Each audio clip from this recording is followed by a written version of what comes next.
Madhumita cinema hall থেকে শুরু করে সেনা অডিটোরিয়াম প্রত্যেকটা জায়গায় অলরেডি বরবাদের শো শুরু এবং উপচে পড়া ভিড়।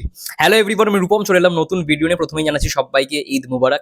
আশা করছি তোমরা সবাই খুব ভালো আছো, সুস্থ আছো। সকালেও ভিডিও বানিয়েছিলাম এবং সবেমাত্র বাড়ি ফিরলাম, তাই বাড়িতে বসে এই ভিডিওটা বানাচ্ছি। বন্ধুরা, বরবাদের যা রেসপন্স! ওফ, সকালবেলাতেই কিরকম পাবলিক মধুমিতার সামনে, এবং সেই প্রিয়তমা রাজকুমারের কথা কোথাও গিয়ে মনে পড়ে যাচ্ছে যে মধুমিতা সিনেমা হলে যা হয়, প্রত্যেকবারে সিনেমা হল ভাঙচুর হয়, মানে চেয়ার থেকে শুরু করে সব ফেলে দেয়, তারপর ওই টিকিট কাউন্টারটার সামনে সবাই মারধর করে। ওই কথাগুলো মনে পড়ে যাচ্ছে, কারণ সকালবেলা থেকেই মানে ঝামেলা শুরু অলরেডি। আমি দেখছিলাম যে টিকিট অলরেডি হাউসফুল, টিকিট তো সব সোল্ড আউট, তাও টিকিট না পাওয়ার জন্য দর্শকরা কি হারে সমস্ত মানে ঝামেলাঝাটি করছে। ভাবো, এটাই হচ্ছে ক্রেজ। মেগাস্টারের ছবি ফার্স্ট ডে ফার্স্ট শো তারা দেখতে এসছে, কিন্তু টিকিট পাচ্ছে না, তাতেও ঝামেলা। এটাই হচ্ছে ক্রেজ, এটাই হচ্ছে মেগাস্টারের স্টারডাম। এবং সেনা অডিটোরিয়াম, ওরে বাবা, ফার্স্ট শোতে যা দেখিয়েছে, লাইনের পর লাইন। ভাবো সকালবেলায়, এই সকালবেলায় লাইনের পর লাইন, ফুল হাউসফুল, মানে পুরো হল হাউসফুল। ভাই, এটা একজনের জন্যই হয়।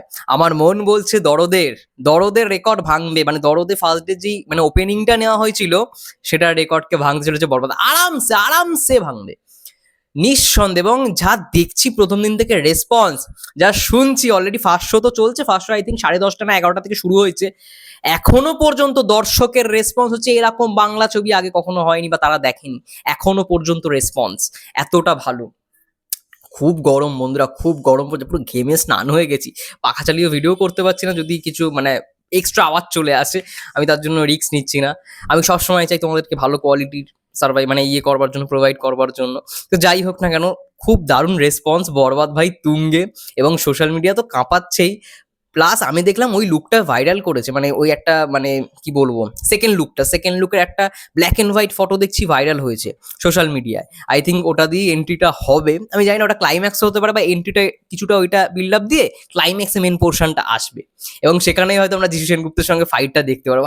এই টাসেল, মানে মেগাস্টার আছে যিশু সেনগুপ্ত, এটা দেখবার মতো কিছু হবে, এটা দেখবার মতো কিছু হবে। আমি ওটার জন্যই ওয়েট করছি, ওটা কি হয় এবং ওটা নিয়ে কতটা অডিয়েন্স গ্যাদার, মানে কি বলে, কি ফিডব্যাক দেয়। এখনো পর্যন্ত রেসপন্স খুব ভালো, যদিও বা ফার্স্ট শো এখনো শেষ হয়নি। ফার্স্ট শো আই থিঙ্ক 1:30-2টোর সময় শেষ হবে, আর মাত্র কয়েকটা ঘন্টা বাকি, এবং তারপর আমরা রেসপন্স জানতে পারবো। মানে আমি অনেস্ট রিভিউটাই চাই, যে কেমন হলো গল্পের দিক থেকে। ছবি দেখো খুব ভালো হবে, সিনেমাটা সত্যি মেকিংয়ের দিক থেকে খুব ভালো হবে, মেকিংয়ের দিক থেকে দুরন্ত হবে, এটা নিয়ে কোনো মানে নেই, দ্বিধা নেই। এবার দেখার বিষয়, প্রথম অডিয়েন্স মানে ফার্স্ট শো দেখার পর অডিয়েন্স বাইরে এসে কি ফিডব্যাক দেয়, এবং নতুন আমরা কি জানতে পারি। কারণ মেকিং ছবিটার দুর্দান্তভাবে হয়েছে।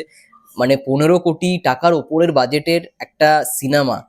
তোমরাই বলো না, কে কে কে সেরা সেরা স্টুডিওতে শ্যুট হয়েছে, আরো অনেকগুলো বোম্বের স্টুডিওতে শ্যুট হয়েছে। তো একটা আলাদাই আশা থাকে। Hope for the best, waiting for the feedback reviews of Borbaad movie. এবং পারফরমেন্স ভাই, সাকিব ভাইকে এরকম পারফরমেন্স আই থিঙ্ক আগে কেউ দেখেনি, এটা নিয়েও লোকে কথা বলবে। যাই হোক, আগে থেকে অ্যাডভান্স বলে রাখলাম। সবাই ভালো থেকো, সুস্থ থেকো, দেখা হচ্ছে নেক্সট ভিডিওতে।